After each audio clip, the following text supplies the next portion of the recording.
Joining us now over the phone is Rench from Gangstagrass. They will be performing... What's up? What's up? They will be performing at Thunder Road in Somerville, Mass. on Thursday, March 29th. Rench, thanks so much for speaking with me over the phone. Thanks for having me. We're so excited to come back and play Somerville again. So tell me about the new single you have out, Nowhere to Run. Nowhere to Run, it's a cool song, and it is a song that we all kind of collaborated on organically, which is sort of a further direction of getting bluegrass players and hip-hop MCs to write songs together. Last September, we were on the West Coast Forward Tour, and we were booked to play at a festival near Portland. They got canceled because of the wildfires going on out there.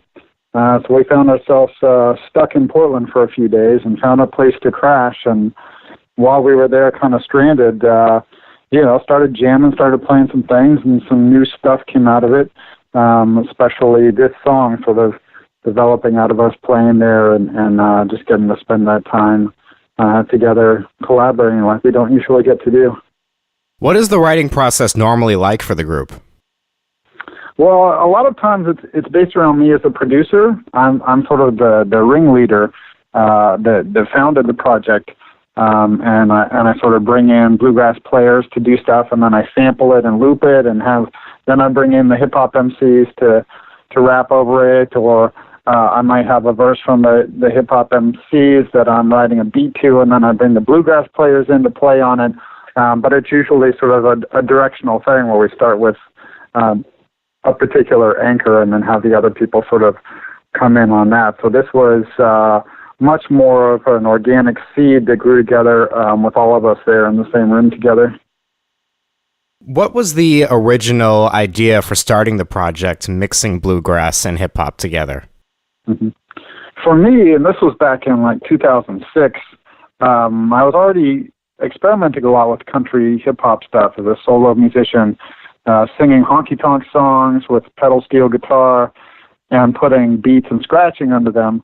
But I was also listening to a lot of bluegrass, especially stuff from the 60s and 70s, some Ralph Stanley and the Clinch Mountain Boys, and of course Bill Monroe and Flatt and Scruggs, stuff like that, the classic stuff. And, traditionally old bluegrass like that doesn't actually have any drums on it, but the rhythm players are really tight. And I could just hear how you could put beats to it and you could have people rap to it. And so the initial idea was really a studio project that I did sort of as a fun side project to bring in some hip-hop MCs that I'd worked with, recording their albums at my studio and putting those vocals over some bluegrass samples and stuff like that, and just put that up as a free thing online that I did for fun, and that really took off. How do you go about inviting people and changing up the lineup for the group? Well, we do that on the albums. We have different MCs on different songs rapping, and it's just fun to get the chance to have MCs that I'm a fan of come and do things. Like we've had Kool Keith and Dead Prez and Smith & Wesson, a lot of classic MCs like that. As well as local people here in Brooklyn that I've worked with, that I have a good relationship with. So it's fun to mix that up, as well as occasionally some different bluegrass singers to come in and do the melodies on tracks. And that's another thing where I've sort of, as a producer, have taken the helm at inviting people to come in and guest on different tracks. Have you found a good scene for bluegrass and hip-hop in Brooklyn that you're able to mesh the two frequently? Absolutely, and a lot of people are surprised that New York City has a country music scene, but you got to understand, there's 8 million people here. So there's a big scene of anything you want. It is a little bit of a needle in a haystack situation, where the haystack is 8 million people. But once you know where to look, you'll find a lot of people, plus the fact that New York is kind of full of people that moved here from Kentucky or North Carolina or Tennessee or Texas, so there's all kinds of country talent, as well as New Yorkers that are just hugely into it. So there's actually different scenes here. There's a bluegrass scene here. There's a honky-tonk scene here. Different kinds of country scenes going on. And the country players here are very open to the idea of working on hip-hop stuff as well. So it's been very cool, and Brooklyn is certainly the prime suspect for where you would have collaborations like this going on. Tell me about your backgrounds. Were you originally more of a bluegrass or a hip-hop person? Originally, I'm definitely more of a hip-hop person because that's what became very popular when I was a kid. In grade school, in third grade, you had Beat Street came out as a movie. These breakdancing movies came out, and Run DMC got really popular. So recess for me was about putting down some cardboard to do your backspins to the Run DMC songs or the Beat Street soundtrack, something like that. And that's what me and my friends were all into. But my dad is from Oklahoma, so when I got home on the stereo, it was a lot of honky-tonk music, a lot of Willie Nelson and George Jones and Johnny Cash and stuff like that. And so, a lot of kids aren't going to get into what their parents are into, and then kind of rediscover it later in life. But it kind of feels like home in a way. When later I started re-listening to a lot of the country music that I grew up with. And then you just decided, I could probably put both of these genres together to make something cool. Absolutely. In fact, I was kind of irresistible because that's just kind of what I kept hearing as a producer. I was working as a beat maker and producer for hip-hop MCs in Brooklyn, and I would always have impulses like, hey, what would be really cool here is we put a fiddle on that, yeah. which never went over with the MCs that wanted to make a hip-hop record, so I did kind of have to do it myself and say, I know I could work this out. I can hear how it would work. I just need to do it. So Gangstagrass did the theme song for the TV show Justified. How did you get the opportunity to write and record that?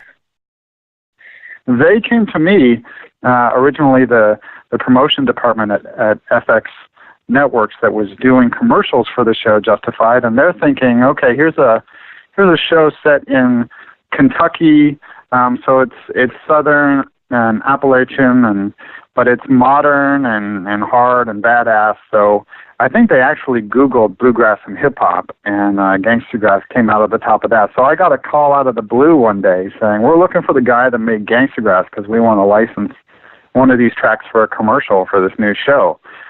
So we hooked that up, and when the producers of the show saw the commercial they were working on, they said, that's what we need for the theme song. So I got another call, out of the blue coming to me, said, hey, do something just like that as an original song that we can use for the theme song. And so we did that and got nominated for an Emmy for Best Theme Song that year.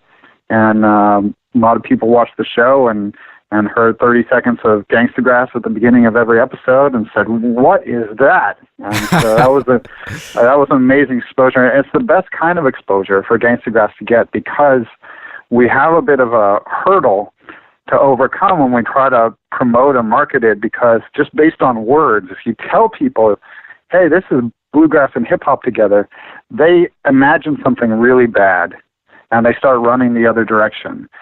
So it's really the best way for people to be exposed to it is to just start hearing it out of the blue before they can decide that's not a good idea and say, hey, this is cool. I like this. What is this? Do you find yourself marketing more towards the bluegrass or the hip-hop audience?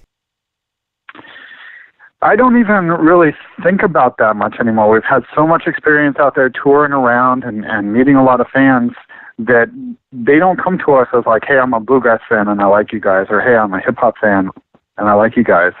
The truth is so many people out there are just music fans in a really eclectic way, that they're really about what's good, not about what's fitting a particular genre that they're into. And there are bluegrass heads and hip-hop heads, and some of them like us, but really we're drawing from what an untapped majority there is out there of people that have all kinds of different music on their playlist on shuffle. And there's so many more people than you would think out there, with Jay-Z and Johnny Cash right next to each other on their favorite playlist.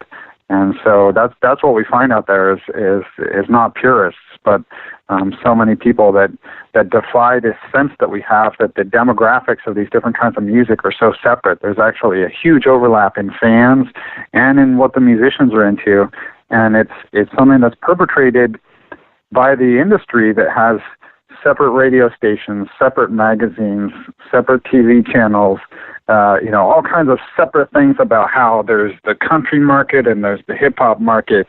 And, these are different kinds of music that don't overlap for different kinds of people. This is for white people. This is for black people. This is for urban people. This is for rural people. And you think it's so separate, but when you get out there, the reality is that there's really so much mingling going on out there and so many people that are into it all. As someone who is very active in the Brooklyn music scene, can you tell us about any up-and-coming bands that we may not know about in Boston?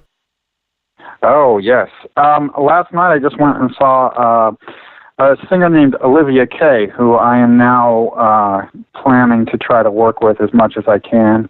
And she's an amazing soul singer that will be certainly featured on some stuff upcoming in the future. And all of the Gangstagrass musicians have their own solo stuff going on. Dan Whitener, our banjo player, released a great album last year called Crossover.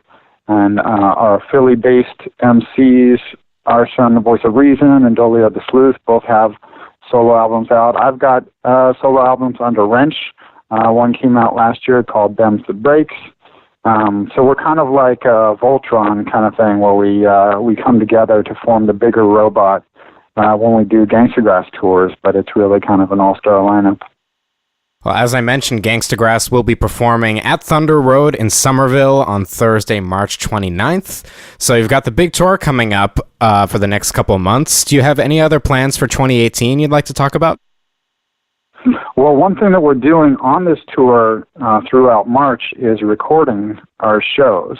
And we plan to pick some of the best moments and put out a live album that's collected different songs from different venues that we play in March and April.